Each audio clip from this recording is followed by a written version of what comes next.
turn the party out. I'm about to wreck your body as they turn the party out. I'm about to wreck your body as they turn the party out. I'm about to wreck your body as they turn the party out. I'm about to wreck your body as they turn the party out. I'm about to wreck your body as they turn the party out. I'm about to wreck your body as they turn the party out. I'm about to wreck your body as they turn the party out. Yo, special girl, real good girl, biggest thing in my itty bitty world. Call her up and she made me feel right. Wish the bliss could never take flight. Sitting back with this mic in my hand, spitting hot shit, trying to see grand. Imprinted on my mind every minute. Make my plans and you always in it, yo. It's such a vibrant thing, a vibrant thing. And even though we both fly, give each other space and not the evil eye. Acting like grown-ups, don't even try to hide cause the spot blown up. Girlfriend telling you she wanna see. I say I don't know, but you say gladly. And when we both do it, we go on and on and on and on and on and sweeter than Ben and Jerry. Can I rhyme? Well, you know I get mine. Sitting around in my abstract car, this abstract thing going abstract far, yeah. Such a vibrant thing, a vibrant thing. Yeah, it's such a vibrant thing, a vibrant thing. Check it, yeah, check it, yeah, check it, look at me, yeah, it's such a vibrant thing, a vibrant thing. Yeah, check it, look at me, check it, yeah, check it, yeah, it's such a vibrant thing,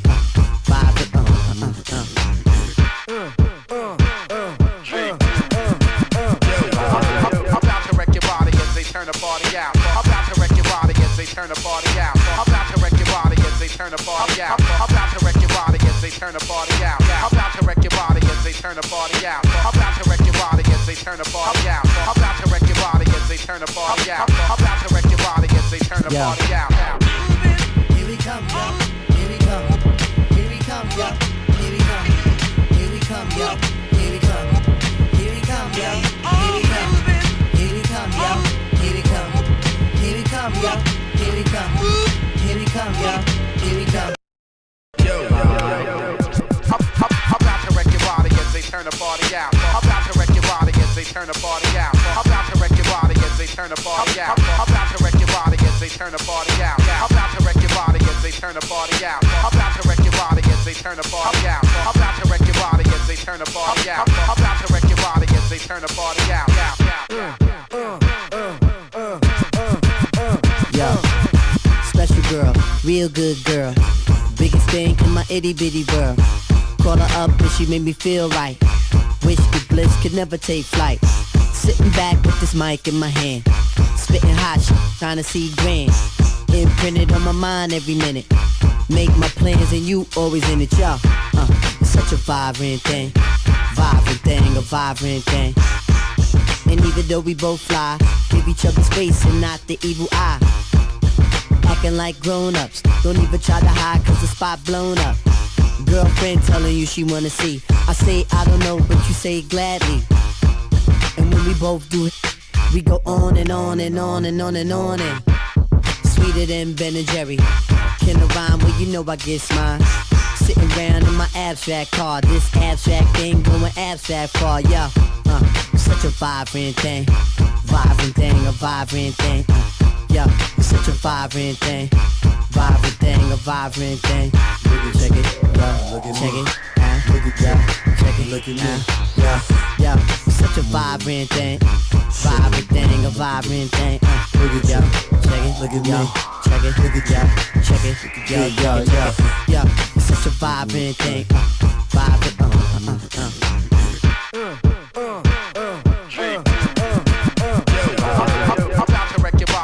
Turn the party out. I'm about to wreck your body as they turn the party out. I'm about to wreck your body as they turn the party out. I'm about to wreck your body as they turn the party out. I'm about to wreck your body as they turn the party out. I'm about to wreck your body as they turn the party out. I'm about to wreck your body as they turn the party out. I'm about to wreck your body as they turn the party out. Here we come, yo. Here we come. Here we come, yo. Here we come. Here we come, yo. Here we come. Here we come, yo. Here we come. Here we come, yo. Here we come. Here we come, yo. Here we come. Here we come, yo. Here we come. Hey, what's good? Welcome to the Wyatt Live 1 p.m. Facts over Feelings. We're here. We made it. We made it through another week. Thank God it's Friday. Who feel that way? Some of y'all ain't even got no job and y'all happy it's Friday. You ain't done shit all week. Y'all know I go for it. I'll come at you. You ain't done nothing all week. And you the main ones be hollering at thank God it's Friday shit. Well, thank God it's Friday for those that really had to go through a whole lot to get through this week. Let me get my camera set up. Took a lot for me to be here today. It's Friday for me too. It's Friday for me too, and I'm ready to just do me on Friday. I got a lot going on this weekend. This is gonna be one of the last weekends I have, like at the end of the year, going into the new year, that I'll have some time for me. I ain't gotta take care of nobody. I don't have to, the kids aren't here, they're not at the house, they at home, they at school doing what they do, and I'm winding down. So this is my last week and a little bit of next week where I don't have to take care of nobody. You know what I mean? Like I don't have to, I can handle a phone call of daddy, it's short up here, money shout, my money shout, I'm going to the grocery store. I mean, I always provide and try to help out in that care. But you know what? I'm gonna be honest with you. I gotta pat myself on the back on one thing about my children, if you don't mind, while people filter in. I raised some amazing kids, and I hope I don't regret saying this, but my children don't like asking me for stuff. I mean, that don't mean they don't ask me for stuff. But what I'm saying is, they don't like asking me for stuff in between the shit that they really need. You know what I mean? Like, I know they want some stuff for Christmas. So they don't really ask me for things like, Daddy, I need $20. I don't get the I need $20 request. Anybody still getting those? If so, I mean, I haven't been, the $20 daddy in a long time. Okay. I just haven't been the $20 father in I don't know how long. But let me tell you, when they do ask for something, whew, I mean, it's pretty healthy. It's big. All right. I'm just gonna be honest. They don't want, you know, $20 to go to, I don't know, a fast food restaurant anymore. No, no, no, no. My daughter needs a cafeteria card for the school year. My other daughter, she needs a parking pass, for the school year. And I'm like, okay, how much is the parking pass? $1,500. I say who what? Yeah, a parking pass. If you don't believe me, call Ohio State University and ask them what a off-campus student, what a parking pass is for the entire semester, for the year, not the semester, the year. And they are going to tell you $1,500. And I'm like, this is crazy. Crazy. Oh, Princess Flower, what's good? She says those parking passes $525 at UC. That's for the semester at UC. Buy one for the whole year, sis. It's over $1,000. That's to park. And the reason why is because it's $20 to $30 a day in those parking garages. So you do the math. I mean, it actually works out buying the parking pass for $1,500 for the year. It works out better for you. You save money. But damn, to park, that's a lot of money. It is very tough out here for young folks because they don't have real good jobs. They have entry-level jobs. They're working $10, $15 an hour jobs. And it's very difficult for them to do things away from school. Get the little, what they call the little Starbucks coffee every once in a while. And, I never really was that type of individual that drunk them Starbucks coffees and all that shit anyway. Motos and photos and Cadillacs and does and all. I never drunk none of that type of stuff. But mates and malats and shit like that shit is foreign for me. I'm not that dude. But my daughter and them like that type of stuff. And they go to the schools and they got friends that drink all that Sasas and TTs and all that old shit. I just, I don't know much about them. But that all being said, um, shit cost. And those parking passes are very, very, very expensive. And so I get those type of calls. I don't get the $20 calls anymore. I kind of like ask for them, like, damn, with a $20 call. Hopefully she calling me for $30. Maybe she need $18.50 or something. I don't know. I need the $20 calls. Stop calling me for the change the world ass dollar amounts. My other daughter hit me up. She needed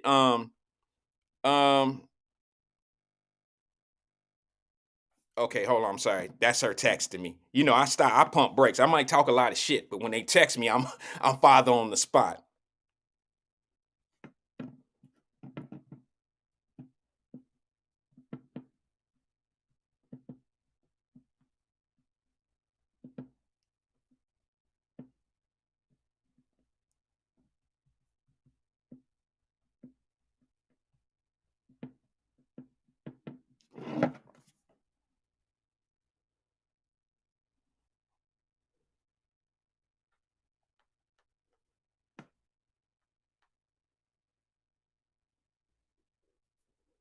Okay.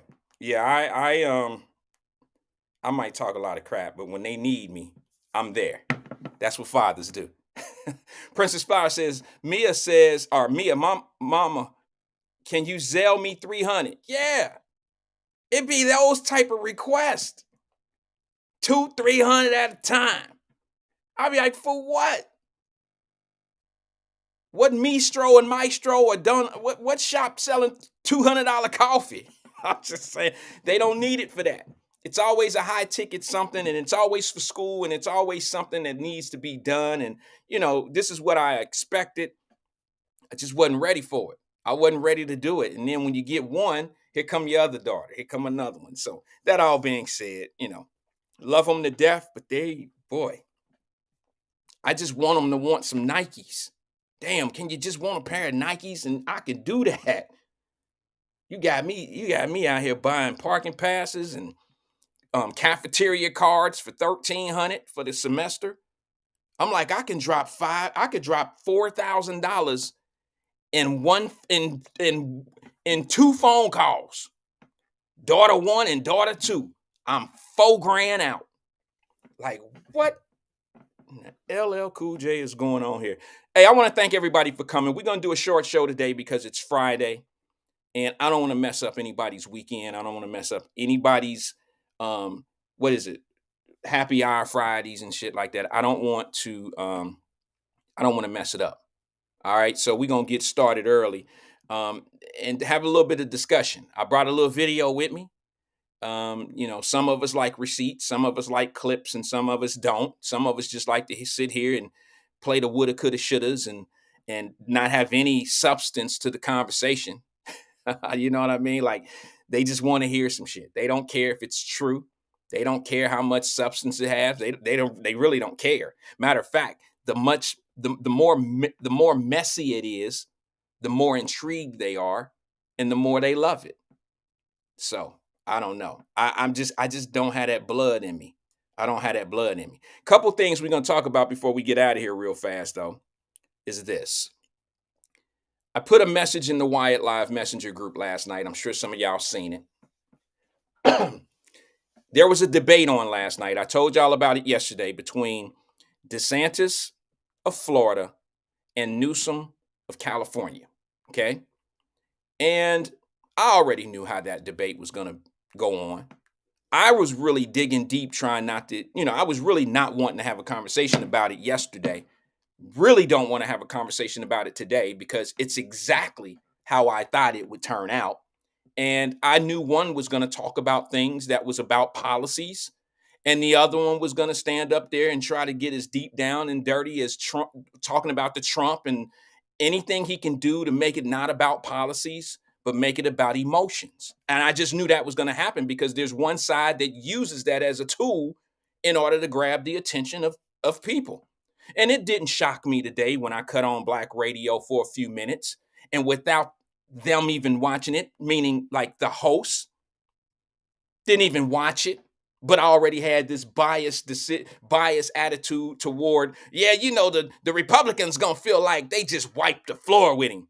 Well, if you would have watched it, and if you would have applied some common sense, you probably would have seen that one person on that debate stage had documentation of what they was talking about, and the other one was using notes by his staff that couldn't support even what the CDC reports was putting out. CDC reports are the people who put out the reports on COVID, deaths in cities and things of that nature. Now, Fox hosted it, all right? So there were certain things that I could clearly see that were going towards the Republican. This is what I didn't like. But hey, facts are facts. What I didn't like is, and shout out to Newsom, Governor Newsom. Okay, Governor Newsom is a gangster. That's the governor of California. Let me tell you why he's a gangster. He's a gangster because he stepped on somebody else's playing field. Sort of like what Trump did on CNN. See what I'm saying? And I'm the one who said I don't ever see Democrats go over to a station that they know there's going to be bias. There's going to be some people against them. And Gavin Newsom actually did it. So, but I understand why he did it. Because he has charisma. He has style. He has flow. And when you have those attributes, you don't necessarily have to be right in what you're saying. But if you're confident in what you're saying and you're smooth in what you say, the people that follow you and believe the shit that you're talking about, they right on board with everything that you say. You don't have to prove anything of what you're saying. Some people are like this. If you brave enough to say it in everybody's face, then it must be right. It must be real. Kind of gave me some PG. I told y'all yesterday he gonna give y'all those PG Sittenfield vibes. He gonna give you those vibes. PG, AvTab, they all real smooth. They all real smooth in what they say, and they know who to run. They know what party to affiliate themselves with, because all you have to do is be smooth, collective, articulate, clean cut, and say all the right things, and you have them. That's it. That's all you got to do. And that's what happened last night. But what y'all didn't understand, and y'all know in the messenger group, Wyatt messenger group, who seen it yesterday, I put it out there. I said, before this debate happens, and it was 2 hours prior to the debate, I said, before this debate happens, this is what's going to happen. You're going to have one guy who's going to stand up there and talk about policies of the state. And then you're going to have another guy up there who's going to play on the emotions of people. It's not going to be about policies. It's going to be about, but you Trump, you the second coming of Trump, you this and you that, with no documentations or nothing to be able to show you what he's saying. He even went so far where they put graphs up of what the discussion was, what the debate was, and it was CDC numbers, which is what the government bases its decisions off of, right? CDC graphics from the CDC. They were discussing what was real in Florida and what was real in California. And Gavin Newsom would sit there and argue what the facts are on the charts. I know a lot of people don't want to hear this. A lot of people don't really want to hear this, but that's exactly what happened. Whether we like it or not, he was saying those were lies, but those were the same CDC numbers, the CDC that you depended on to lock down your state, to make your decisions, and that's what gave you your power over your people in your state based on what the CDC was saying.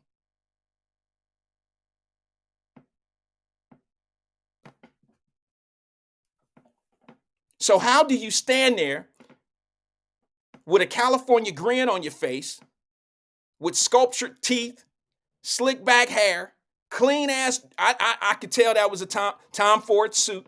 How could you sit there and tell the people what's true and what's not true, but yet the CDC and all these reports are coming up on the screen? See, what happened is he was not prepared. He was prepared to do what he always does. Excuse me.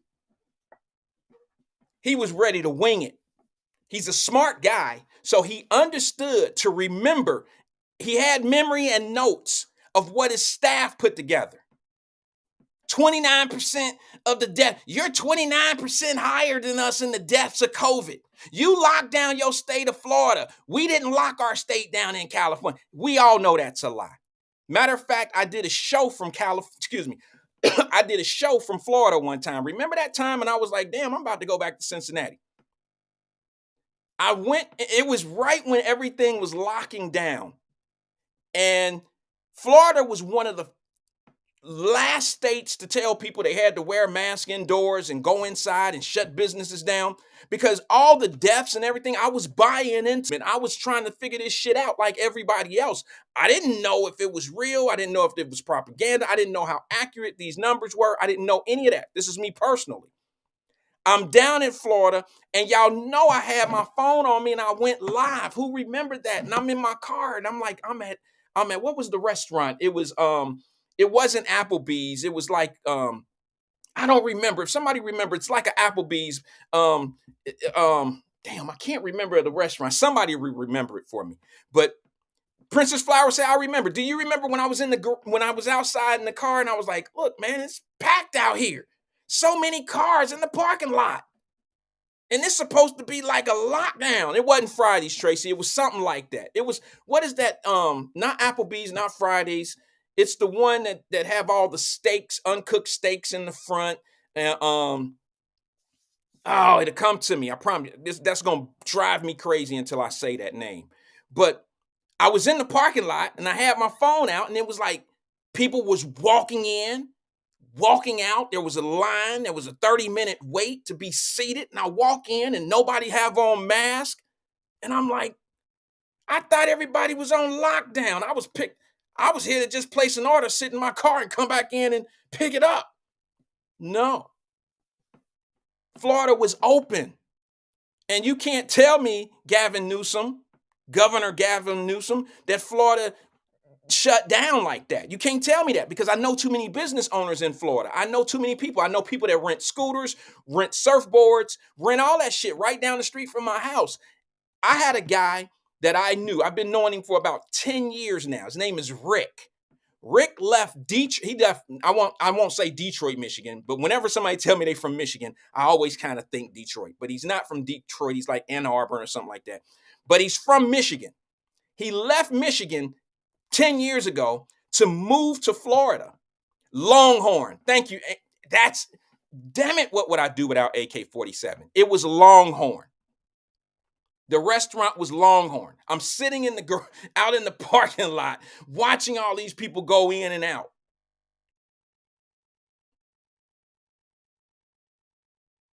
And I'm like, whoa.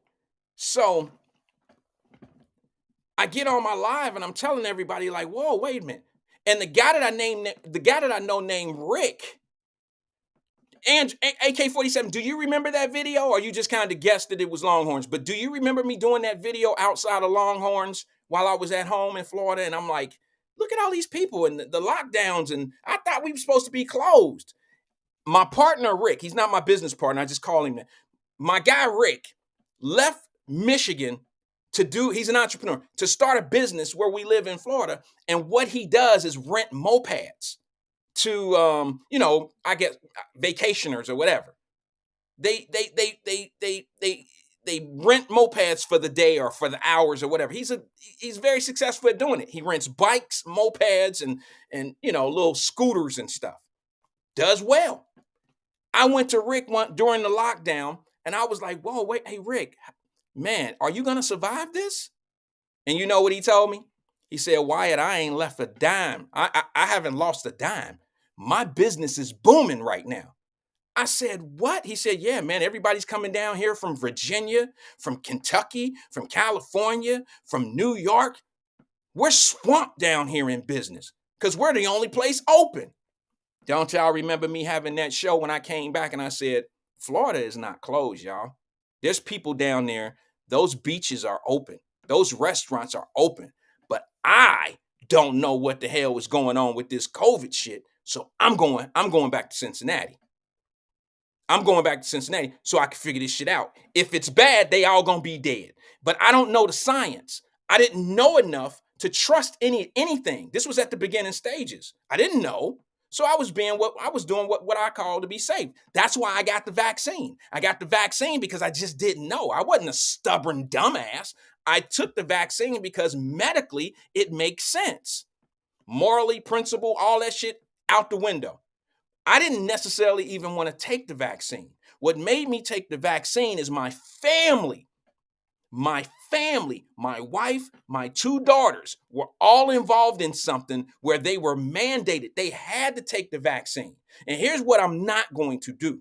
I'm not going to watch them take some shit that's going to kill them and I not take it with them. Sorry. That's just me. If they die and they get up out of here, I got to go with them, y'all. And that ain't me being on some crazy shit. That's just me being who I am as a father. I'm not going to let my daughters and them couldn't go to school without the vaccine. My wife couldn't go into the office without the vaccine. So if they take it, damn it, I'm going to take it. Because if it's bad and it's going to stiffen up their body and kill them, then damn it, I'm dead with them. I wouldn't be able to live. If they died off that shit and I didn't take it, I wouldn't be able to live with myself. I wouldn't be able to. I would be like, damn, that was selfish of me. That was selfish of me not to do this. We all should be buried next to each other. So I took it, not anticipating that it was going to go wrong, but I took it because I said, if something happened to them, I'm going down with the ship with them. So Florida was open, and here's what kills me. I heard on the radio today when they were talking about the debate. They obviously didn't really listen to the whole debate, okay? Because you can't just say, I'm not just on DeSantis' side in this argument because it's DeSantis, he's a Republican, or any of that. I'm on the side because I'm a factual guy. I'm facts over emotions. I'm facts over feelings. And when you got a guy who's trying to tell you more about your own state than he talks about his own state, he's trying to tell DeSantis what's wrong with his state or what's wrong with Florida more so than he's talking about his own state. That's where you get people like that. You know, that syndrome of always talking about the old boyfriend and never talking about the new one. That's where I know this train about to fall off the track. But I didn't really even want to watch the debate. I watched it because I knew I was going to have to talk about it. I only watched it because I knew there was going to be some conversation today about it. I already knew how the shit was going to go. How I knew, verify it. Somebody go to Wyatt Messenger group right now and look at the quote I put in there. And it came out to be exactly what I said. And that is, one's going to talk about policies. One's going to talk about emotional stuff. And what did I tell you? What did we say over here? Did I not say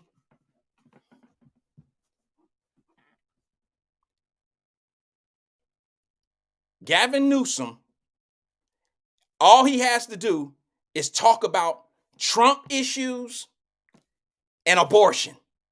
That's it. That's it.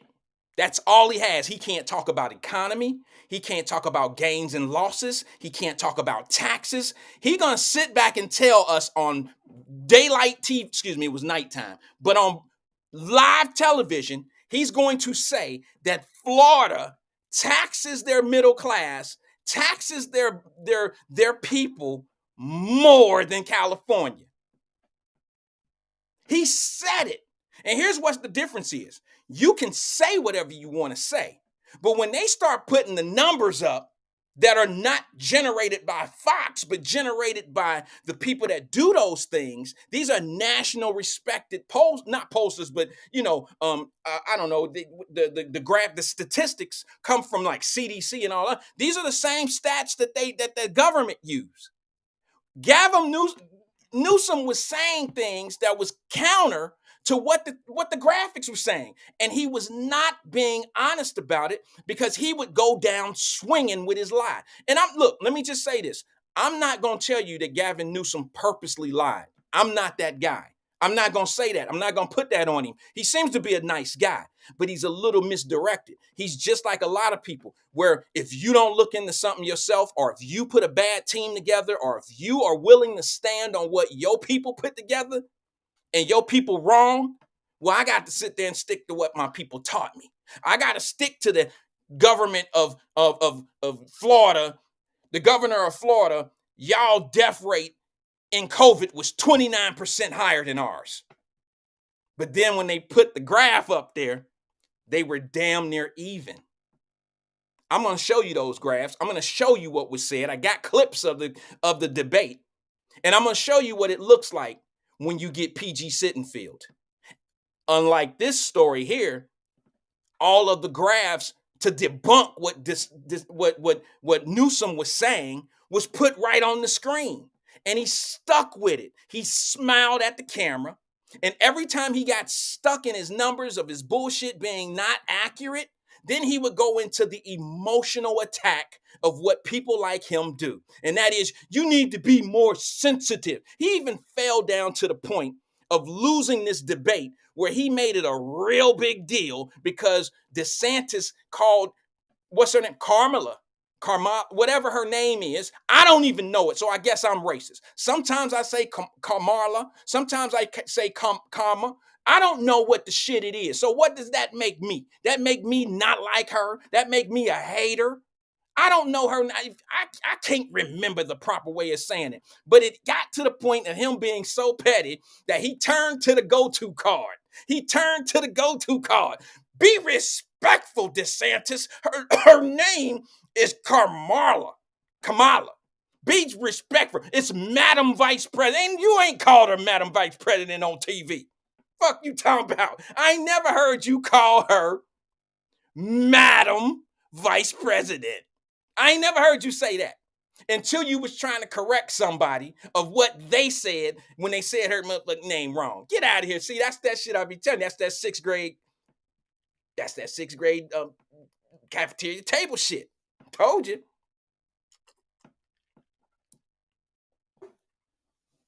I don't care what I call her. I don't care what I call her. Y'all, don't worry about it. All y'all need to do is call her black, because that's the only thing that matters to you. You don't care that she locked up a bunch of black. Y'all don't even care. You just want you just want what you want. You want it to look a certain way. You don't even care if these people are factual. You don't care nothing about what they talking about. You just want to be on what you think is a winning team. That's the bottom line.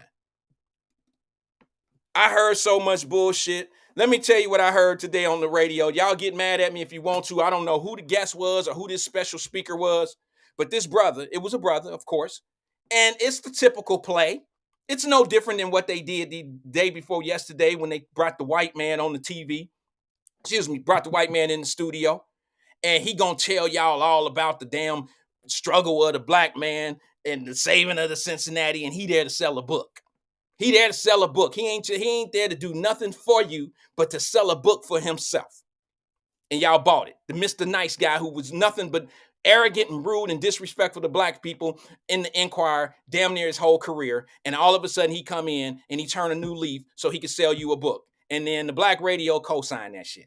Say what you want to say, but that's the reality of what just happened. Here you got this Gavin Newsom guy who doing the same thing. He ain't nothing but another PG Sittenfield. Kiss a bunch of black babies, make black people feel like I'm on their side, respect black women, respect birth, the birth of people, respect a woman's choice. See, these are all emotional things that they put out there. So now you'll start listening closely to them and soaking in their bullshit. Gavin Newsom don't care nothing about black women and abortion, or he don't care nothing about that. He don't care nothing about that.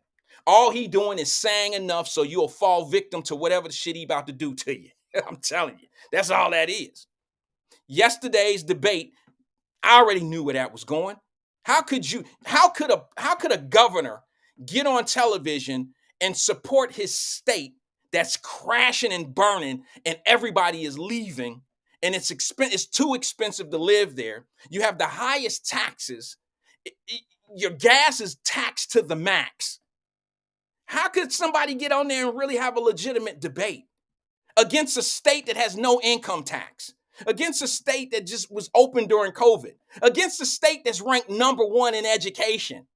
How could you possibly? What was Newsom's motivation there? And wait a minute, didn't I tell you on the radio? Oh, excuse me, on the show yesterday, live in person. What did I say? I said, now the only way Gavin Newsom is going to do some damage is if he come in and talk about all the things that Radio 1 be trying to tell y'all when she do her PSAs. Gavin Newsom didn't come in and say shit about what the NAACP told the black people not to do. Don't go to Florida. You know why he didn't say any of that shit? You know why he didn't bring up all those PSAs that Black Radio put out to us? Don't go to Florida and all that. You know why he didn't? He would have got chopped up because it was all bullshit. You know why he didn't even bring the NAAC card into his argument, into the debate? Because it was bullshit. It would have got eaten up. You know why he didn't bring in Disney the way y'all figured that they was pumping on the LGBTQ community and downing them and mistreating them and treating them like shit, and the black people treated like shit. You know why he never brought that up? Because he would have got ate up.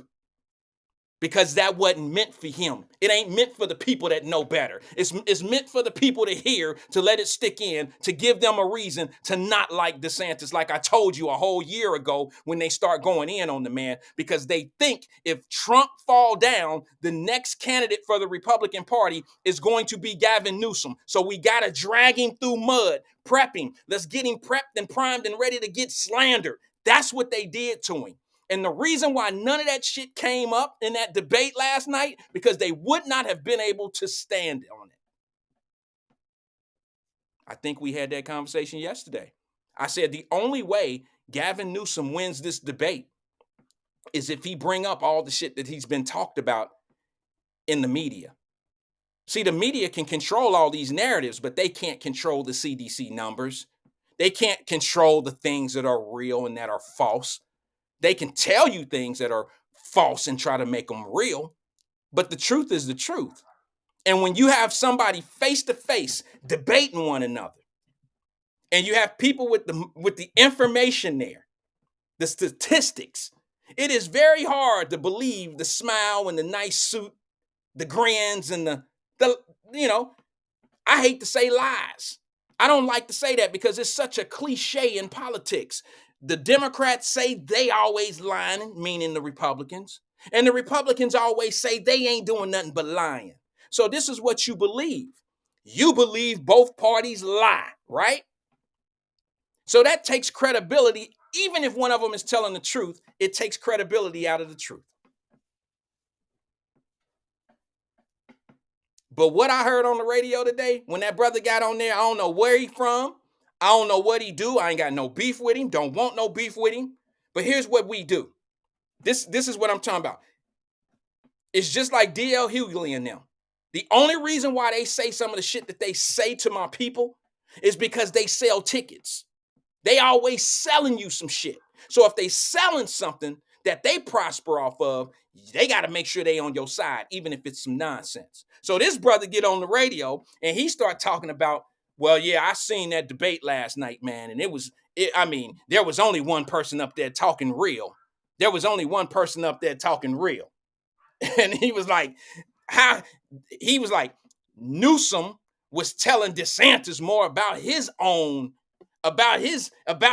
state. He knew more about Florida than DeSantis did. That's what the guy said. And I'm like, I don't understand this. Even this what makes you think? What makes you think that DeSantis, that Newsom knows more about Florida than the governor of Florida? Why would you even say that shit? And then the next thing out the brother's mouth on the radio was this: come on out. We got tickets for such and such. Oh, you selling some shit. Got it. No need to tell. Okay, I get it now. You know the audience. You can't possibly come on here. You can't possibly go on radio and say some shit like, well, shit. I'm a Democrat, but DeSantis had all the numbers and he was making some sense and his shit sound more real because he had shit, he had props, he pulled out paperwork, he did this, he told the truth. He said they cleaned up the streets one time. They cleaned up the streets one time, cleaned the shit up off the streets one time because the dictator was coming in town. He couldn't say nothing like that. He couldn't tell no truth. He couldn't tell the truth. So what he had to do was play to the audience. He had to sell tickets to his play or whatever party he throwing. So I got to know the audience. Shit, I ain't gonna get on here and say, oh yeah, DeSantis drugged the hell out of Newsom. Drug his ass, bro. Drug his ass, and he proved all his points. He said everything he needed to say. I'm ashamed to be a Democrat after watching that shit. I thought they were stopping black people from voting in Florida. Where the fuck was that conversation at? And then what would happen? Whatever he's selling on black radio ain't nobody buying. He ain't there to tell you the truth. That motherfucker selling $40 tickets. 40 and 30s. He's selling tickets for some other shit. So let me condition the audience to act like I'm down. we use each other up. We use each other up. Oh my God. I'm going to get off that. But I'm going to say this one last thing. I heard some of the most blocking and shit in the world. I swear, Cincinnati, y'all need to the Cincinnati Bengals, we got a really, really rough offensive line.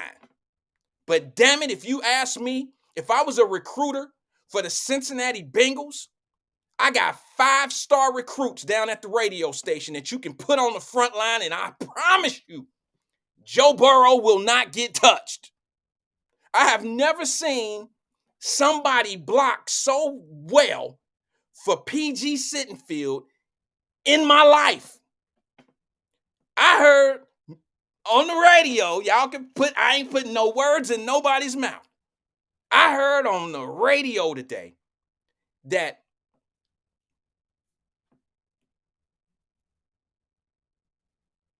the reason why PG Sittenfield got convicted, not because he got indicted, but the reason why PG Sittenfield got convicted was because the jury just didn't know what the fuck was going on.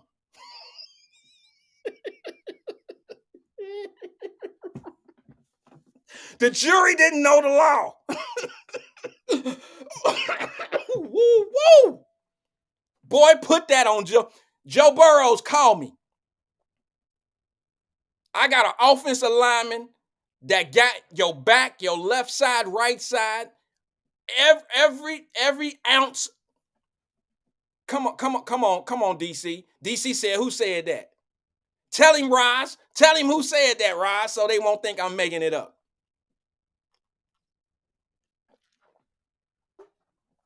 Said the reason why PG Sittenfield got convicted is because the jury didn't know what they was doing. They don't know the law. And he also said, I give you a hint, I say he also said, and the judge don't even really want to get him convicted. So now let me ask you this. Let's add a little bit of logic, then I'm going to go to the phone lines. Let's add a little logic. Let's add some common sense to that non-logical comment. Okay, let's try to decipher what's real, what's not.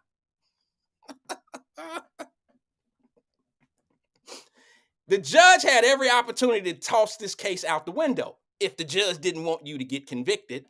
How many appeals and how many motions did PG Sittenfield's team file to have this case thrown out and the judge denied it? Let's roll back the tape. So if the judge didn't really want him to get convicted, the judge had every opportunity to honor a motion of dismissal. No, what you're seeing right now is the little bit of pull. Now, I'm going to be honest with you and tell you what you see right now without trying to get in trouble myself.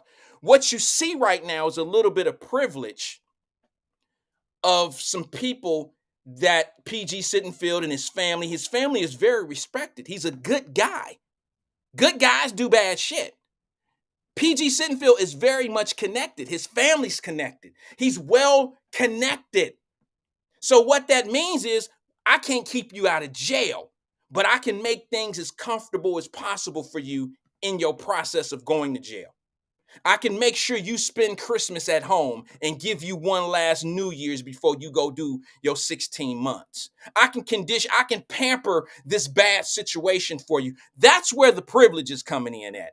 Y'all just don't understand it. He going to jail. And this particular person who's saying all that shit, you might as well just go do his time for him. You on his nuts so heavy. Just go do the man time, because I knows we sick, boss. Just go do the man's time. The fuck? Damn, I ain't never seen somebody ride that much. Bro, do you know what we used to call them type of people when we was in school? He is being a do-boy. You a client. You a client for this man. You was holding that damn gun line for the boss. Tell him about that gun line, boss. Tell him about that gun line. It don't get no easier to see this shit, bro. I still don't believe PG guilty. We sick, boss. You can't be sick by yourself, boss. Well, go do his time for him then if you don't believe he's capable of doing what they said he did. Since you don't think the jury know what the hell they talking about, they don't understand the law, then go down there and tell their ass that. Go down there and tell them you don't think he did this shit. I stand with boss. Boss would never. He would never manipulate the system to come up. See, the reason why it looked like I get worked up, but the reason why I really don't get worked up and believe anything that's said, because that man didn't spend one day in the courtroom and hear any of the evidence. He didn't sit in one courtroom and listen to any evidence that the government had against PG Sittenfield. He just listening to third party, fourth party bullshit. He getting these impressions that, oh yeah, no, not PG. He too good of a guy. That's just like Gavin Newsom. It's just like Gavin Newsom. Y'all hypnotized. And it's just like Dr. Umar Johnson tell y'all. Y'all love white folks so bad. You love them so much that they have to be part of your life. You have to believe in something. Why not believe in them? I'm sorry to my white fans and I'm just saying. Y'all know it to be true. Some of y'all be walking around wondering why y'all ass get kissed so much. And you wonder, like, if they really even knew. I'm just being honest with it. Like, if he really knew, his credit score is probably higher than mine. I'm going to the phone lines. Let me see. The phone's still going. Let's see if we can bring somebody in. Let's talk on the phones. Good afternoon, caller. This is Wyatt. Who am I speaking with? What's up, Wyatt? This is the one and only Drop Squad 52, also known as the Black Not Democrat. What's up, man? Hey, man. Long time, bro. We thought you was stuck in Phoenix. Man, come on, bro. I keep telling you. No. Your show really don't need me, Wyatt. With all my guidance and tutelage and scouting and coaching, bro, you got this. Okay. Well, we still love you, bro. We still want to hear from you. Even the ones that don't agree with you want to hear you sometimes, every once in a while. Well, I've been kind of off my schedule routine. Got some shit going on here at the condo. Run! That's what they say, you know. Every time a black man says he got some shit going on, you know, run. No. Why? I don't know if you ever lived in a condominium, but when some shit goes wrong inside the walls, that's the association, the HOA. Yeah. The homeowners, and you got to deal with them. So that's what I've been going through. So my schedule been kind of off a little bit. But anyway, this ain't about me, Wyatt. It's about all the chaos that's just kicking off in America because Biden remorse is kicking in for real in the Black community. Wyatt, when I turned you on, it was about 5 minutes to 11. And you were talking about the debate that was on the Sean Hannity show on the Fox News channel between my governor, California Governor Gavin Newsom, and your governor, Ron DeSantis. Wyatt, are you here to wait a minute, hold on. Are you here to defend him? I'll defend Florida. You defend California. How about that? Wyatt, I didn't even have to watch it. I know. Okay. I know. I was watching the Lakers. I was watching the sport. I was watching college basketball. But when I listened to the highlights today, right, and the brief moment that I tried to listen, in between commercials of the sports events, they was just talking over each other. So I really couldn't hear nothing. Yeah. But all I got to say, Wyatt, after the reports of the outcome and the clips that I heard and the places this morning that were not talking about it. Exactly. That'll tell you a lot. Ron DeSantis exposed a whole lot of shit in California, which means he exposed a whole lot of shit in the desperate Democrat Party. Now, before I go, I'm sure you already pointed this out, how Gavin Newsom tried to blame everything on those evil, right-wing, white supremacist Republicans led by Donald Trump. Am I right or wrong? I mean, he said... Yes, he did, because it was in one of the highlights. Yes, he did. He tried to blame it. He tried to blame the immigration on the Republicans because they don't want to pass a bill. Well, it was mentioned. He failed to mention that his party had both houses of Congress and the White House, and they didn't pass shit. So, Wyatt, again, with people like you pointing this stuff out, more Black voices, that's all is necessary to wake people up, like Nathaniel Livingston, like Daryl Carpenter, like Raz Friedman, like AK-47, also known as Angela Kinney.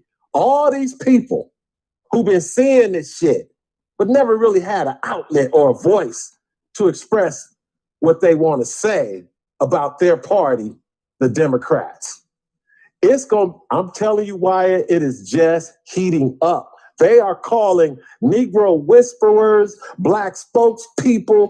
They are calling them up from all corners of America because Sleepy Joe Biden and Kamala, our Black y'all Harris, are in deep trouble with 11 months to go.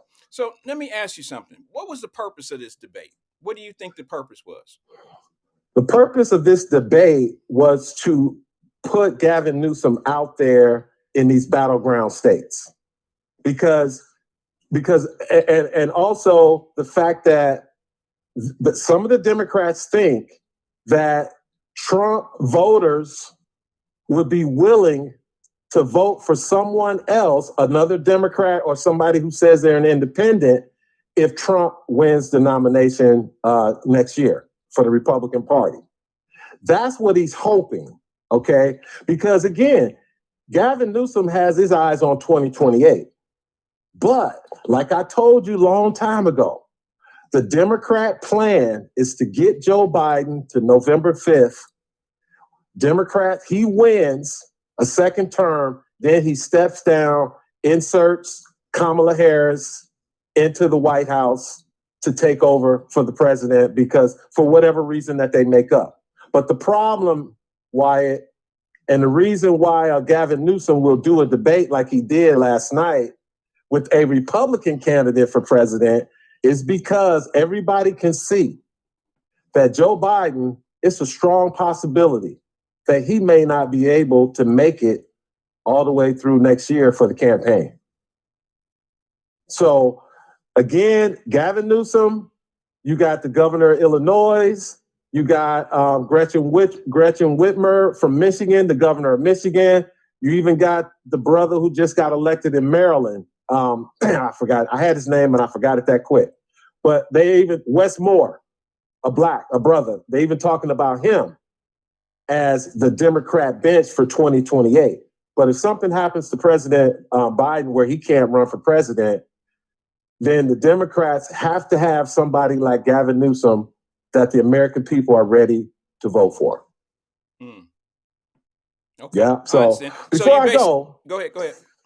Did you hear Brandon Johnson's response to the citizens of Chicago? In regards to what? In regards to the immigration problem. Well, I've heard a couple different statements, to be honest with you. Wyatt, you got to find the clip and play it, bro. I'm not sure which one you're talking about. it just it lends to your legitimacy and what you saying, so people can't come in here and try to challenge you. Well, I don't. Bro, he said exactly what you predicted. Remember when me and you did a podcast back in 2021 about the Haitian border crisis in Texas? Mm-hmm. You remember that? Yeah.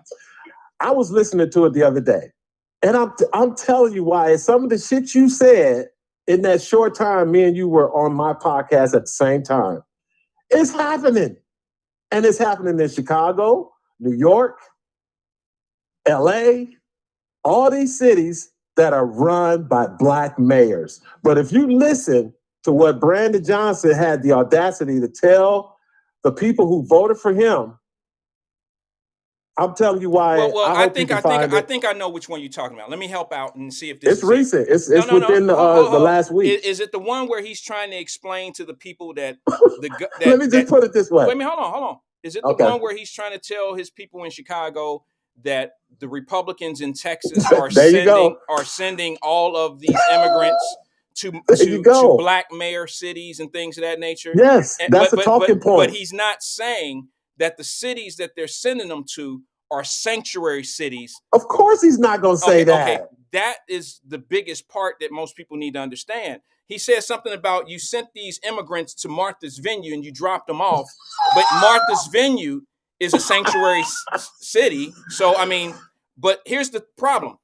Brandon Johnson or any other mayor didn't care anything about the people that was being left and dropped off in Texas or in Florida. They didn't care what was going on. And these cities down there are not sanctuary cities. So if you're not going to get the assistance from the government the way you need to, then why not help those folks get to sanctuary cities since they're seeking asylum?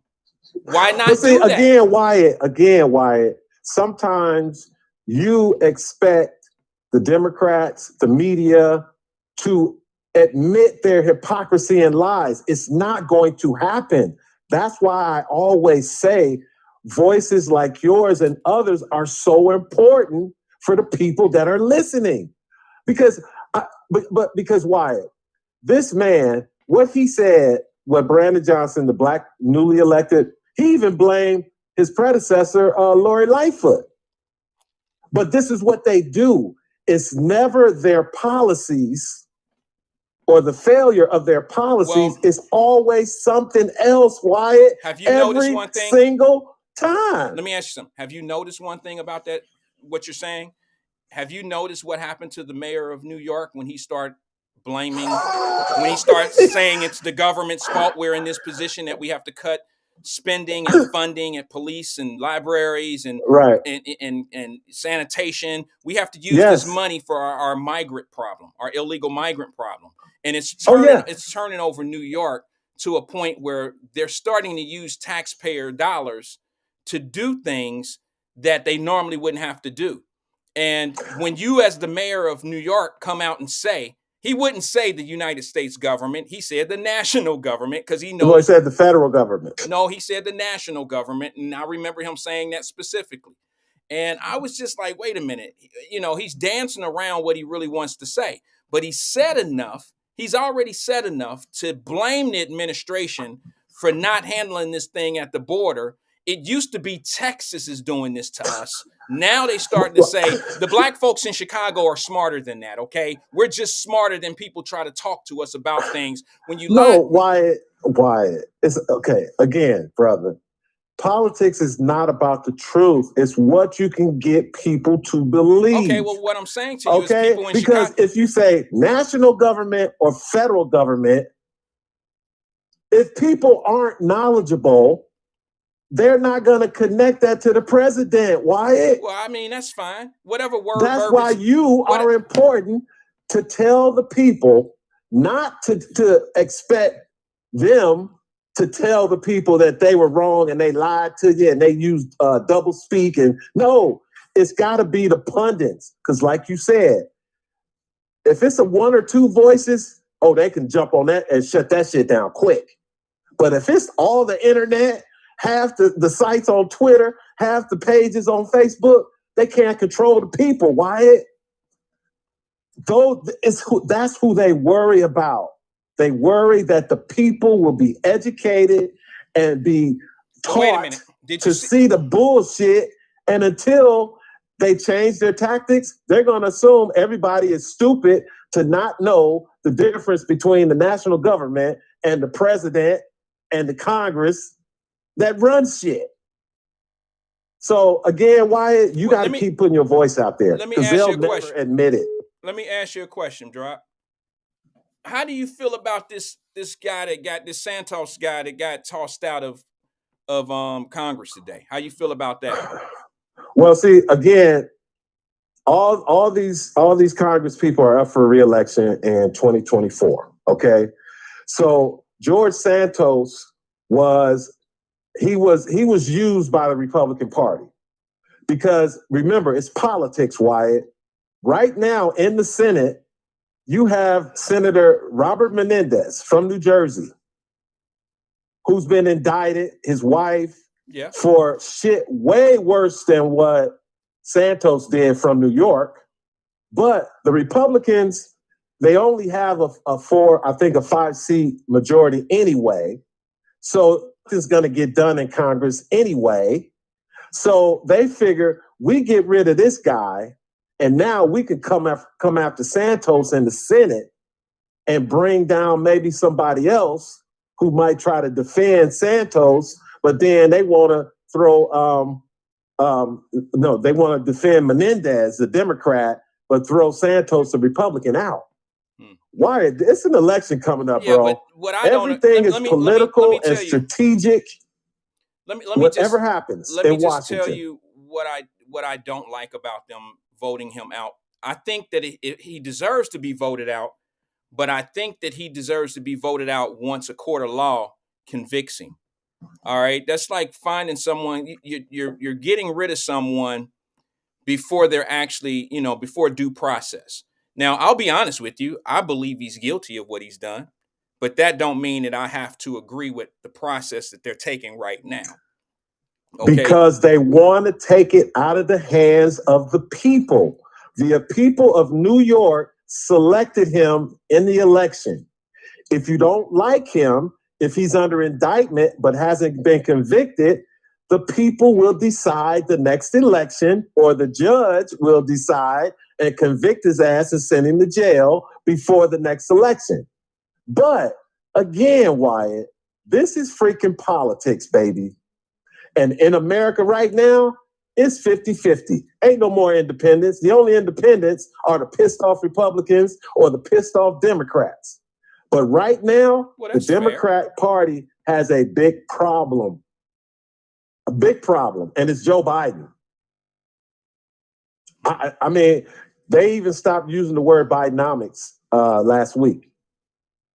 I mean, he's at 40.6% is the average job approval of our 46th president with 11 months to go for re-election. 40.6, Wyatt. But he keeps telling the American people that they don't even recognize or realize how good they are because of his policies over the last 2 years. The Biden administration, Wyatt, has spent $451 billion on the asylum and immigration since Biden has been in the White House. $451 billion. And you got black people in Chicago who don't have nowhere to live, homeless, but they getting kicked down because of the illegal migrants and asylum seekers taking the benefits that should be allotted for them. And the damn mayor says, oh, it's Trump's fault. Wyatt, it's you, bro. It's and people like your show. No. Keep doing your thing, bro. What I like to do is just make sure that, we hear more than just one side. I mean, that's why when you call, I'll let you say what you have to say. Anybody else call, I'll let them say what they have to say. And that's it. And here's the thing. When you tell me to keep saying what I'm saying, listen, man, made up minds, convinced minds are already made up. I'm not here to change anybody's mind. I say that all the time. Nah. Why? The reason I say that, bro, is because what you are putting at risk in your professional life, in your private life. I'm telling you, it is people out here that see a possibility that Donald Trump could be the next president. And for some people, Wyatt, people have a short memory about what this country did to get rid of Donald Trump. And again, like I said, they want to take it out of the hands of the voter because they don't trust us to do the right thing. Because we might put in somebody like George Santos from New York or Robert Menendez from New Jersey. So again, Wyatt, they don't trust us, but we the people. Well, if you believe in democracy, then you would believe that the voters hold the root of who they want in office. So I mean, that's just what it is. That's what democracy is. Let the people decide. Right. I'm looking at this comment. Anthony Prosser writes, "You keep carrying capital SAC drop, smiley laughing face." So I'm assuming he's saying I'm carrying the water for the Republican Party, but he's carrying the water for the Democrat Party. It's just like when you bring up the crime in Chicago and the murders, and they say, "Oh, that's a lie. That's a lie." Because in Mississippi, they use this word right here, Wyatt, per capita, there are more murders in Mississippi per capita. See, they play with the people, Wyatt. If you live in Chicago, you know people are dying in the streets. But instead of acknowledging the problem, the Democrats will say, "Well, you got more people per capita dying in Mississippi." Why? I'm just saying, bro, it's a lot of people that need to be, I'm not going to say educated, but a lot of people out there need answers because what they're seeing is not making any sense. Hey, I mentioned you yesterday. I don't know if you noticed. What? Yeah, I did. And it was about, I knew this debate was coming up. And I know you live in California. Oh, yeah. I know you retired in California. But I know you're originally from like Michigan. And Detroit. Detroit. Like I told the audience, I don't really know. Like, I don't know you personally like that. So I didn't really want to ask you something like, what your relationships were in California. But I've always had this urge to ask you, like, why do you live there? And then when I said that, when I said it yesterday on the show, I was like, I wonder why Drop lives there when things are so expensive and things are so high. And, it's rough in California, man, because I told the story about the old man that's 80 years old and he got hit in the head and he fell and he died. About that Israel, there was some type of protest going on in the street, and this guy got hit in the head and he died, and they were sitting. He got pushed and he fell. The guy who pushed him, the old man fell, busted his head, and he died. Okay, sounds like the same thing that I was saying, but let's say that's what happened. No, because the guy got pushed. He got pushed by the pro-Palestinian person, Wyatt. Okay. The guy's being charged. Okay. The old man didn't just fall. Okay, I didn't suggest that he just fell. Okay, yesterday, I don't know how I just described it. Maybe I lost my track of thought. All right, I just want to provide clarity. That's all. Okay, he was charged. I did mention yesterday that someone was charged with murder. Okay, right. Because the man, there was a protest going on. The moral to the story is I seen some people that the police were questioning, and they were sitting on this bench, and up against the bench or this wall was this Exxon or this gas sign of gas pricing. And I was just like, damn, I wonder why Drop lives out there with gas $5.99 a gallon, because that's what it was and that's what it was in California. It was like $5.99 at the time of this incident. And I was just wondering why and I had a question for you. Like, I know that you were in the mail, you work for the mail carrier service. So that's all I did my whole life. I worked for the federal government, military, and then the postal service. Okay, so when you retire in California, you get California wages. Your retirement is based on your wages from working in California. No, why? Because I was a federal employee. Oh, okay. So but I pay state taxes. Okay, but California, they tax my pension. Because the Okay. Postal Service, federal employees, you get a pension. They tax my pension. Okay.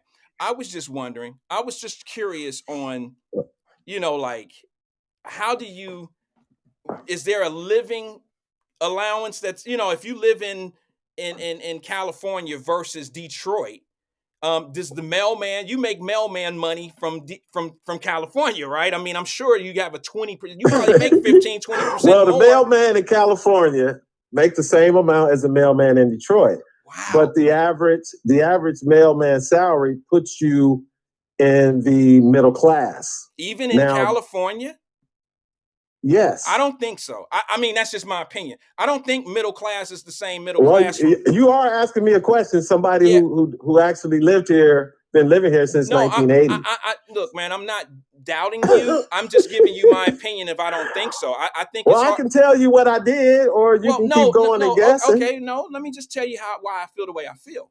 Because I know when you work in corporate America, they give you living allowances based on what demographics you choose to live in. Some places are more expensive, so they're willing to pay you more money to go there. And it doesn't make any sense that you're telling me that a person who lives in Detroit is making the same amount of money as they would in California, and things in California are a little bit more expensive, and that they're the same class coming from Detroit to California. That just doesn't add up to me. So Well, you telling me you've never had a federal job. A federal job, the wage is based on a scale. It's not don't matter where you at. If you're in the military and you stationed in Alaska, you get the same pay as if you stationed in Hawaii. I'm not doubting that at all, brother. I'm not It's doubting. the same with the post office. Okay, so I will tell you how I did it. Okay. Okay. Because again, California is a big state. So there are places where a middle class salary, you can live decent, right? A middle class lifestyle. Okay. Meaning a car, you can afford a house. So is gas you can different? afford to take vacations. Is gas That's different? a good middle class salary because you move up every year. The longer you stay in with the federal government, your salary goes up. You don't even have to do shit. It just goes up. I understand. When the union renegotiates your contract, your salary goes up. So I guess the bottom line is this. I'm not doubting how your money moves. I'm asking you. I was getting ready to tell you how I did it.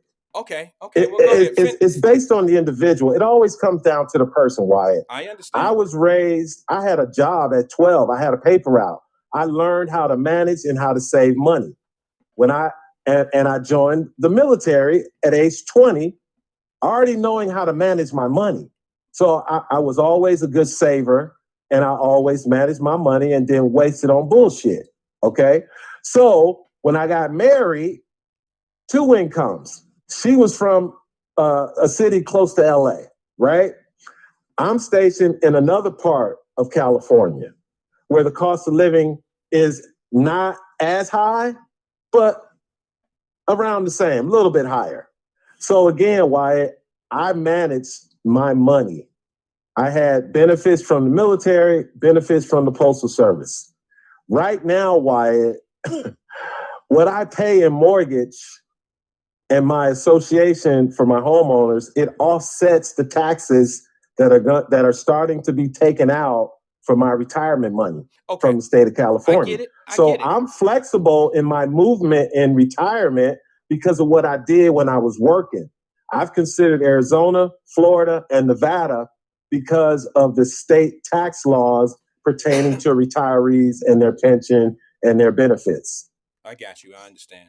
I guess to put it all in a nutshell, to be honest with you, Drop, I was just looking at a person that makes $50,000 in Detroit can't live the same way off that $50,000 in California. Well, again, if you making $50,000 in Detroit, you could live in a nice suburb like Highland Park, or you can live you don't have to live in the city per se.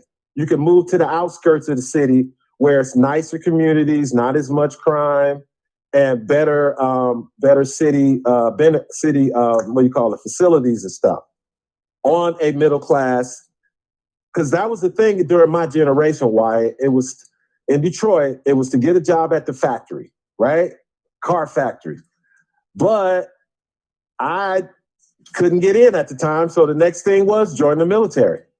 And that's what I did. And that's why I'm here right now, being able to retire at age 57, still living in California. I'm telling you why, if I did sit down and talk to you and tell you how I did it and what I did. No, it sounded like you was being patient. It sounded like you were being very disciplined and patient. And it sounded like right. But everybody there was one guy I worked with, Wyatt. He didn't have the same skills that I had as far as money and discipline and stuff. He was living in his van on the beach. Yeah.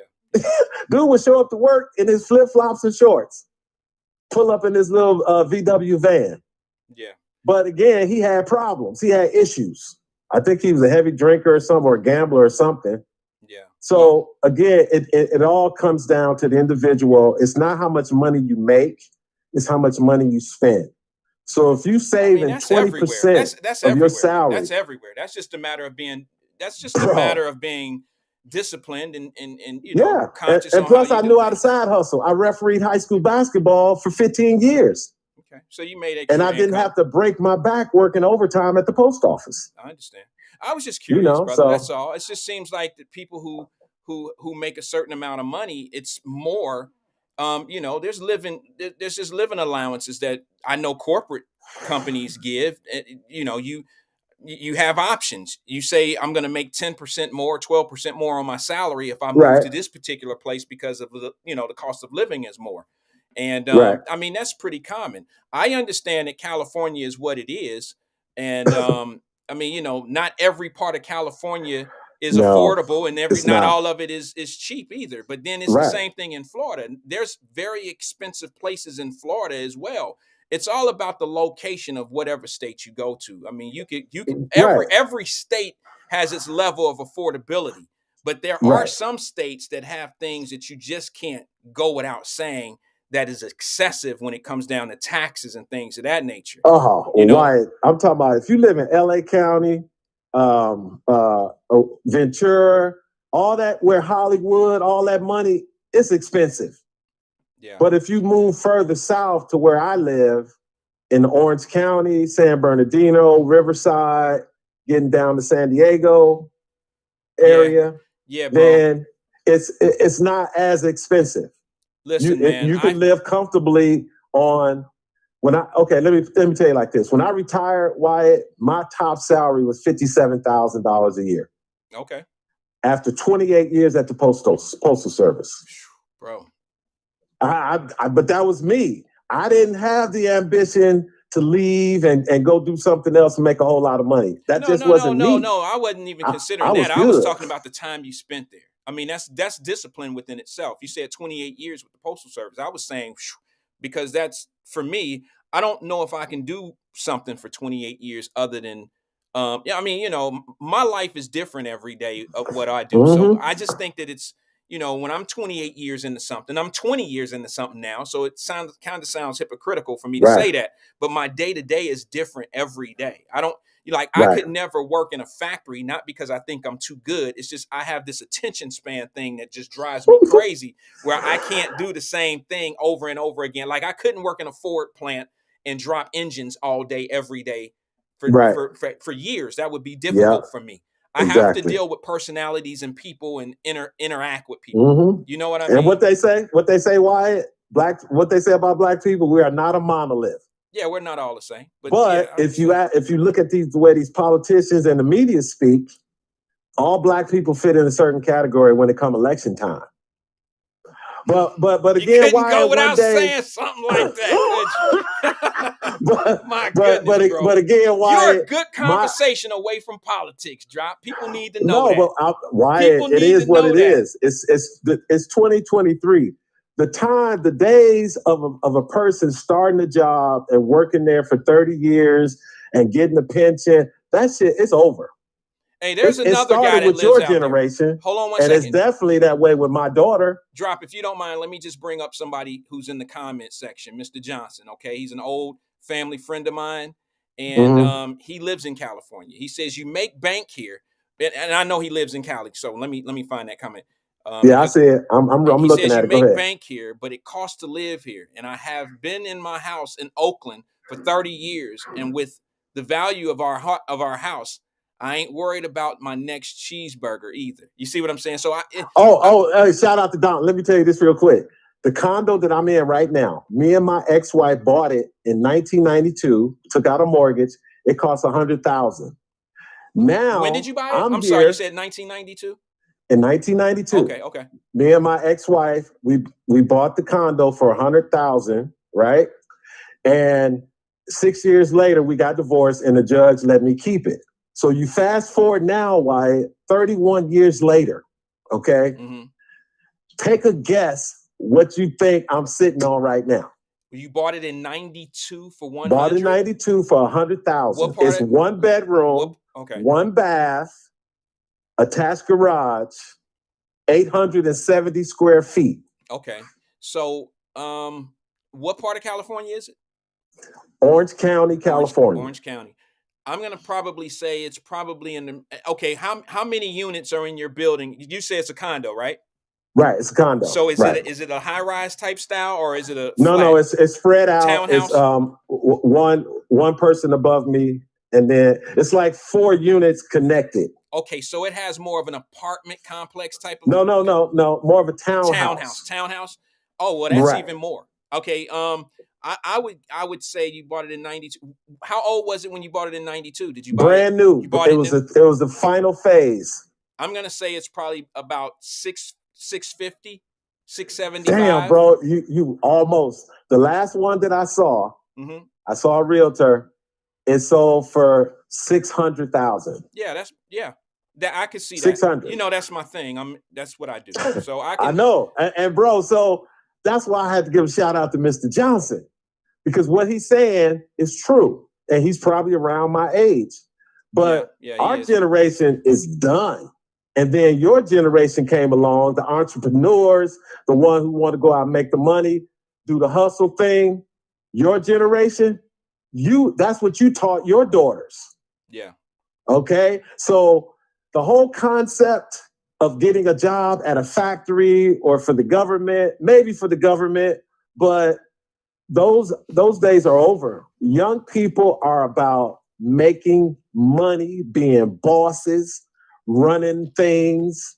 That's what these young people are about. They got a lot to learn, but they don't have the same mindset that a lot of Black people had back in the 60s and the 70s. I understand. So, no. Yeah. We have gotten to a point of wanting to be self-sufficient as well.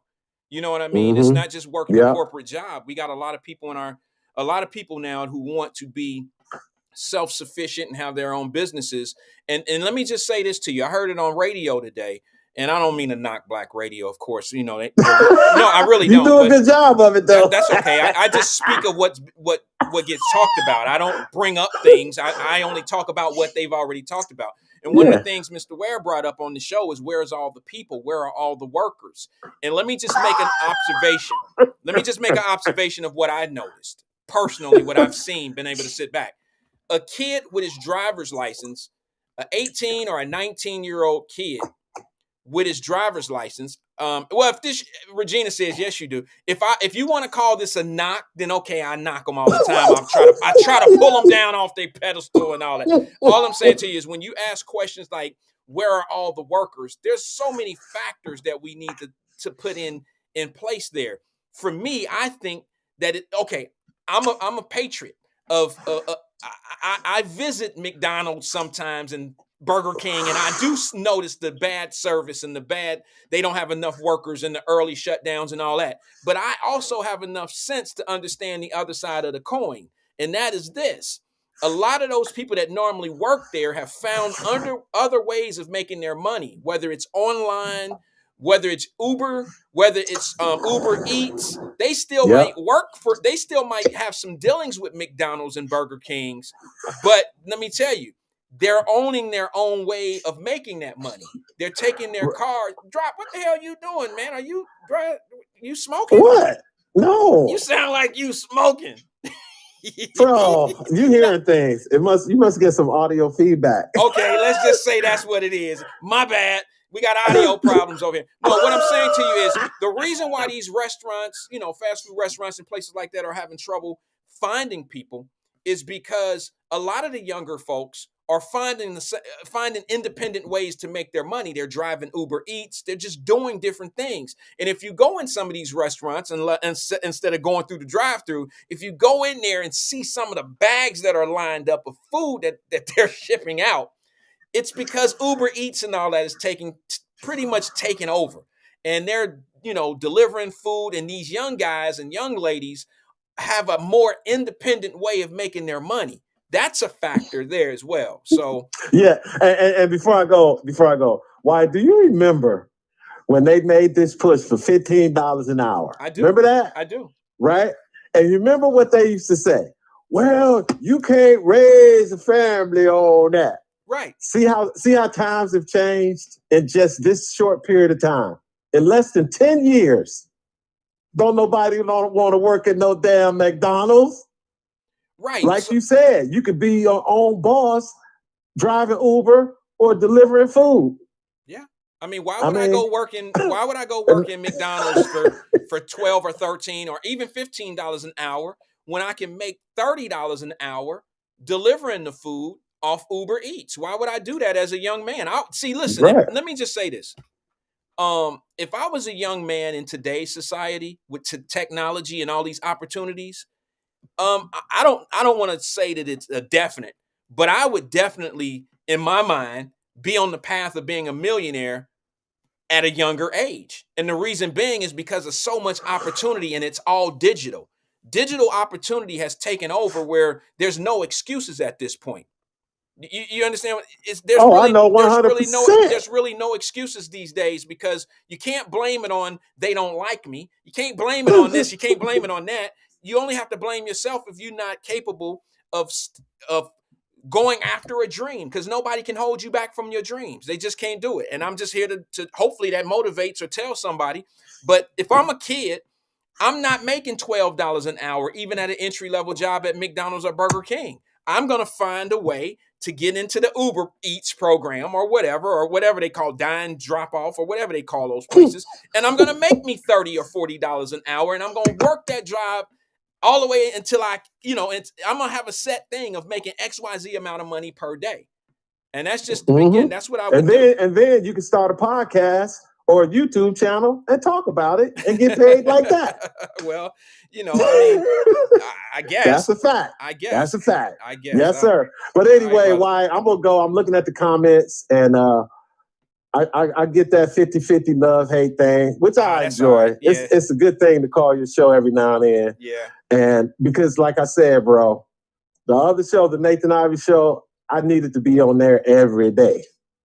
But your show, I really don't, because sometimes I turn you on for a few minutes just to see what you're talking about. And I'm like, damn, why I took the words right out of my mouth. Well, you got it on lock, bro. Well, let me just say this. I think it was DC. I just fall back a little bit. Maybe you can hear this. Maybe you're ready to go. But I just want to say this. DC, Daryl Carpenter came up with a comment the other day. It was a couple days ago. And he said economy is doing a little bit better. And I challenged it a little bit. And then I said, well, what gives you that premise? What makes you think that the economy is doing a little bit better?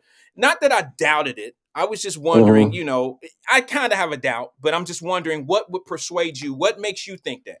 And DC said, and he know I love him. I got nothing but respect for him. But he said because of Black Friday. And he says Americans, come on. No, he didn't. Yeah, he did. But I kind of wanted to bring that into the conversation of working at the restaurants and all that type of stuff, because Black Friday and Cyber Mondays don't really define the economy. And here's what people have to understand. I just want to make this point because I didn't get this out that day. It was the end of the show. But just because you do $12 billion in sales don't mean people don't mind spending money. There's a couple ways of looking at that, DC and a few other people who think that this, like, things are fine all of a sudden. Maybe the same amount of money, maybe that $12 billion that they did on Black Friday this year was really $10 billion last year. And the only reason why it's $12 billion this year is because things cost more. Now, when things cost more, that don't necessarily mean profit margins are higher. Okay, it just means that the cost of business may be more. And if things cost you more to produce and to distribute, that means you have to pass that cost on to your consumer. So that price increase will definitely make their bottom line look bigger, but it don't necessarily mean that it's driving a higher profit. So see, but see, what? Go ahead, Wyatt. I didn't mean no, to jump in go there. ahead. Okay, I was gonna tell Daryl Carpenter he needs to read an article from the Western Journal. Or he can just Google. Wait a minute. He said, no, I said American people don't give a damn about high inflation. Get it right, Ninja. No, I said you said that, bro. But I was just trying to I said you said that people don't care about the economy. They don't care about the inflation. They're spending money anyway. I kind of said that. I'm not saying that you think that the economy is back in shape. I wasn't making that suggestion. I just know that you created that conversation, and I kind of brought some substance to it. We both did, but I just wanted to let you know, just because higher numbers exist, you got to have all the information in order to know if that means things are in better shape. Because 12 billion was spent don't mean that everybody had it. Like, some people maxed out credit cards. And I think what DC was trying to say is people don't care that inflation is in place. They gonna do what they gonna do. Well, we all know what those people gonna end up doing one day. They either gonna file bankruptcy or they gonna stay broke. And that's the American way, is to stay broke by out doing credit cards. But that does not give an excuse of a raggedy, broke up ass economy. Inflation and interest rates and all that stuff should not be this high. And there's ways that you can subsidize that. You can, but some people don't really want to hear that. And I'm not suggesting DC. There's just people that argue. Yeah, you are. Well, no, what you're saying is correct. I know what I'm saying. Wyatt. What I'm saying to you is this: DC was not arguing that the economy was right and it's back intact. He was arguing. He wasn't even arguing. He was just basically. Yes, he was. He wrote something in the comments to counter what you're talking about. No, I don't think he was counter. He did. No, what, you was here yesterday, day before? No, I read the comment he just wrote, and then I'm listening to what you said. He was clarifying. He said, no, I said the American people don't give a damn about high inflation. Exactly. You know that's a lie. No. I think two things can be right at the same time. You're right. People do care about inflation, right? But there's a group of people in America that also don't give a shit about high prices and stuff. They still gonna spend. If that was the case, who are those people, Wyatt? I mean, what you want me to just judge the world? I don't know. There's people. No, it's people who have the disposable income. That's not always true, bro. Pay that's not always true. $10 more for something this year than they paid last year. Let me just say this to you, brother. Okay. Let me just say something. Let me say something to you. And ladies, don't get mad at me when I say this. I just can use this analogy right here off the top of my head. There's a lot of ladies that's carrying $4,000 Louis Vuitton purses that really ain't got no business carrying them. They're priorities. So when you say that just because people are spending because they have the disposable dollars to do it, that's not always accurate. Some people spend it when they ain't got it for different reasons. They spend it for different purposes. So everybody that's spending You're right. It is Christmas time. Exactly. Most people buying shit on Black Friday. Yeah. It's for Christmas. So people don't want to let other people down. Exactly. So they're going to charge it like they always do. They use a credit card. But what Daryl was talking about the numbers from Black Friday is because everything costs more. Now, let me say this before I go. Sure. Bidenomics, like I told you at the beginning of the call, they stopped using that term in his last speech. This is from an article. Bidenomics is costing the average American family, get ready for this, Wyatt, $11,434 simply to maintain the same standard of living as in 2021, according to CBS News. Despite the assurances that inflation is receding and the economy is bouncing back, Americans aren't seeing it. Merely covering the basics has become a struggle for many. But let me say something to you about that, brother. All you described is how black people grow up. We've been doing that shit forever. Come on, where my family at? Y'all know We know how to make shit work. We know how to go to the grocery store and ration our money and get every dime out of our money. Look, bro, being broke ain't never been no problem for black folks, bro. We always figured out a way to get through it. My mama did, my grandmama did. You know what I'm saying? Yep. We always Mine too. we always figured out a way. So this economy shit is hampering people that just never seen it coming. I've been watching these TikToks and these people that are crying. They on the TikTok crying. Well, I have never had to have 3 jobs. I'm a nurse. My husband works, and I have never. We pay our mortgage, and when we pay our mortgage, we only have $200 left. Now that's not me knocking these individuals. These are just individuals that are just not accustomed to living under those conditions. You understand what I'm saying? Where for some, they don't have the money. That's what I'm saying. People are saying right now that they are maxing out their credit cards. They're getting credit cards to be able to use their credit cards to be able to eat. Let me say this last thing to you. And they're tapping into their 401ks as well. There you go. 2 years ago, 2.5 years ago, Drop, on this platform, I told all my brothers and my sisters to consolidate all of your credit cards.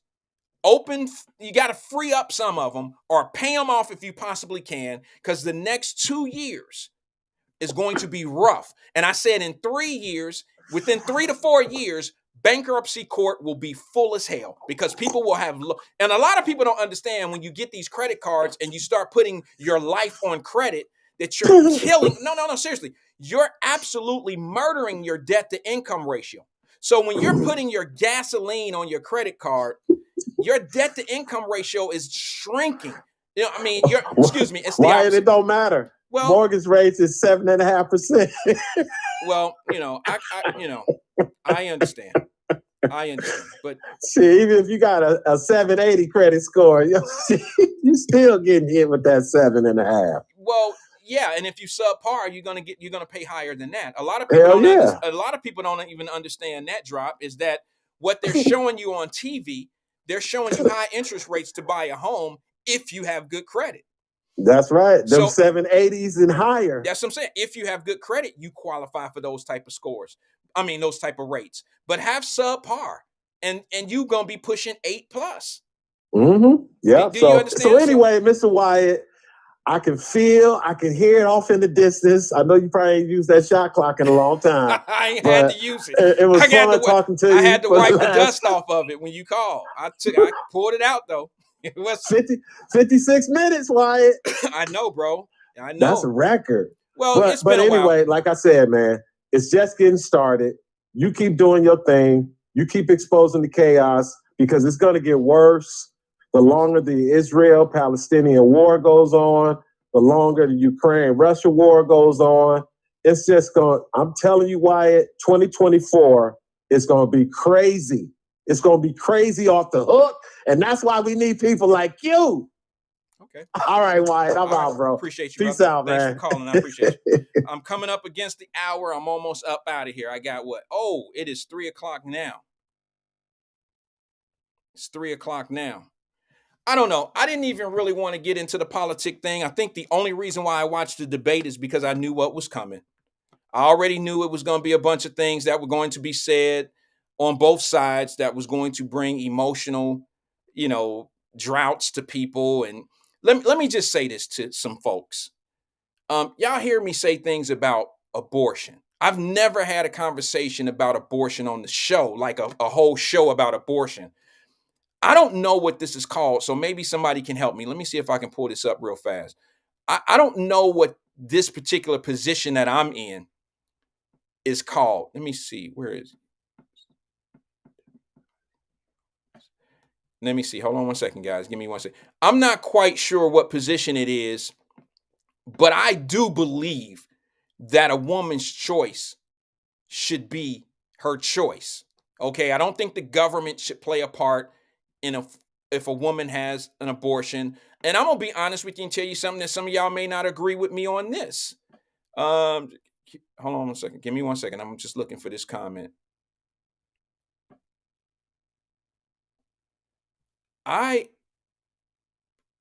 Excuse me. I'm sorry, guys. Give me 1 second. I'm just looking for this comment. There it is. Okay. What I was basically trying to say, as nicely as I can, is I don't think the government should step in when a woman wants to make a decision if she wants to have a kid or not. I just believe, and here's the other thing. All of our morals and our principles are all different. How you're raised, the things that you've seen, the trauma you've been dealing with, the easy life, whatever you've gone through, that has a lot to do with the type of decisions you make in life. I know that. I just think it's wrong for people to get in people's business about if they should have a child or not, if they should abort a child or not. That's just my opinion. However, I guess that makes me pro-choice, right? But I'm not mad at the people who are pro-life. I truly understand their argument. I get it. But y'all know that the argument is, you shouldn't kill a baby when all that. I get it. But you're not the person that has to take care of that child. And that's the other argument. And you're not the one who has to carry the baby and this and this and that. I think where I draw the line, I know I'm pro-choice. I know that I am pro-choice. And I don't feel bad about that. I don't feel bad about that. There's some arguments that I could throw in the air and make myself feel bad about it, but I choose not to. And I know that the Democrats have a position of saying we want abortion anytime. They don't want any restrictions on abortion. And then they try to roll up this thing about, they try to say, well, you want a 6-week abortion plan or 15 weeks or something like that. And it's just getting kind of crazy. I'm just going to give you my opinion. I'm not here to change anybody's mind. I just want to say this to you. I am pro-choice. I think a woman should make that decision. I think a man should play a part in that decision as well. But let me just say this to you. Where I draw the line of these abortions, if women want to have abortions, have at it. Have as many abortions as you want. That's your choice. Where I think I got a problem with this, sorry, I don't know how to say this any more sensitive than I don't know. Maybe it's just sensitive to me. I don't know. But I don't think it's right that if you have an abortion that you ask the government or the government pays for it. That might sound crazy to some people.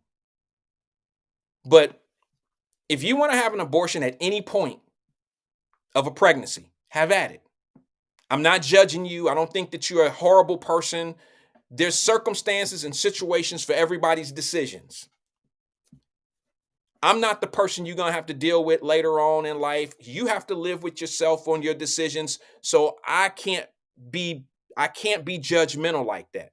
But what I do have a say-so in, or what I feel I could say something about, is I just don't like the fact that XYZ amount of money is set aside for abortions of taxpayer dollars. Is that wrong? Is that like me being some type of bad is that being a bad person? Because I just don't understand, why people are so caught up on what people choose to do with their bodies. I don't get that. I don't understand why men or women care what somebody else do with their body. I mean, I don't do tattoos. And y'all that do tattoos don't get mad at me for this analogy, but I'm just saying I don't get tattoos. So I wouldn't want to have to pay for your tattoo if you decided to get a tattoo. That's all I don't know, but I still believe you have the right to put tattoos all over your body. But I just don't believe that people should get in people's business about what they do with their body. I don't know.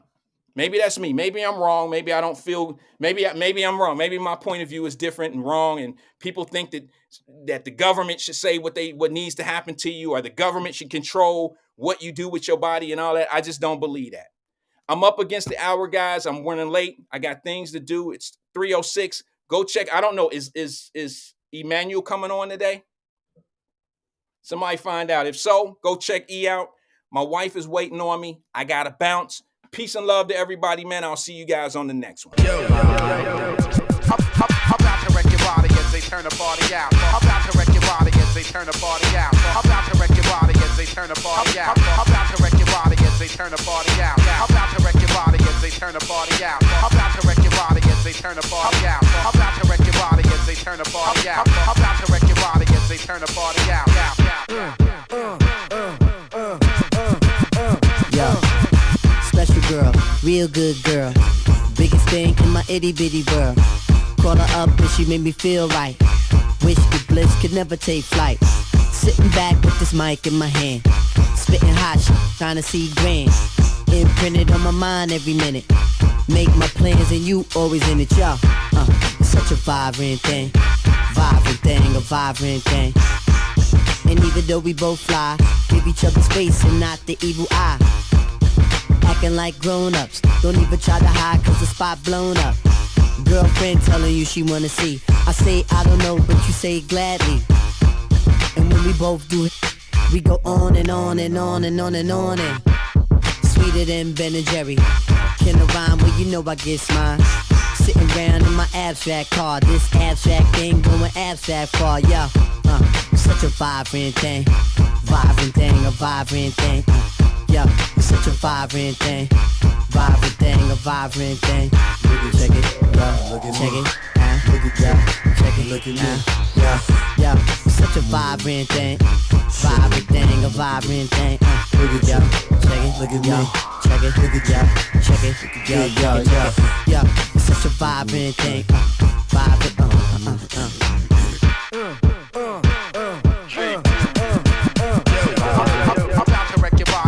turn the party out. I'm about to wreck your body as they turn the party out. I'm about to wreck your body as they turn the party out. I'm about to wreck your body as they turn the party out. I'm about to wreck your body as they turn the party out. I'm about to wreck your body as they turn the party out. I'm about to wreck your body as they turn the party out. I'm about to wreck your body as they turn the party out. Here we come, yo. Here we come. Here we come, yo. Here we come. Here we come, yo. Here we come. Here we come, yo. Here we come. Here we come, yo. Here we come. Here we come, yo. Here we come. Here we come, yo. Here we come.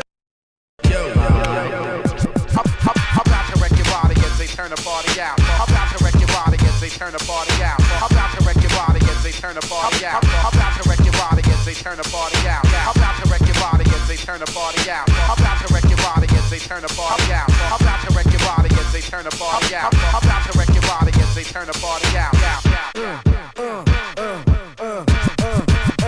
Yo, special girl, real good girl. Biggest thing in my itty bitty world. Call her up and she made me feel right. Wish the bliss could never take flight. Sitting back with this mic in my hand. Spitting hot shit, trying to see grand. Imprinted on my mind every minute. Make my plans and you always in it, yo. It's such a vibrant thing. Vibrant thing, a vibrant thing. And even though we both fly, give each other space and not the evil eye. Acting like grown-ups, don't even try to hide cause the spot blown up. Girlfriend telling you she wanna see. I say I don't know, but you say gladly. And when we both do it, we go on and on and on and on and on and sweeter than Ben and Jerry. Can I rhyme? Well, you know I get mine. Sitting around in my abstract car. This abstract thing going abstract far, yo. It's such a vibrant thing. Vibrant thing, a vibrant thing. Yo, it's such a vibrant thing. Vibrant thing, a vibrant thing. Check it, yo, check it, look at yo, check it, look at me, yo, it's such a vibrant thing. Vibrant thing, a vibrant thing. Look at yo, check it, look at me, check it, look at yo, check it, yo, it's such a vibrant thing. Vibrant,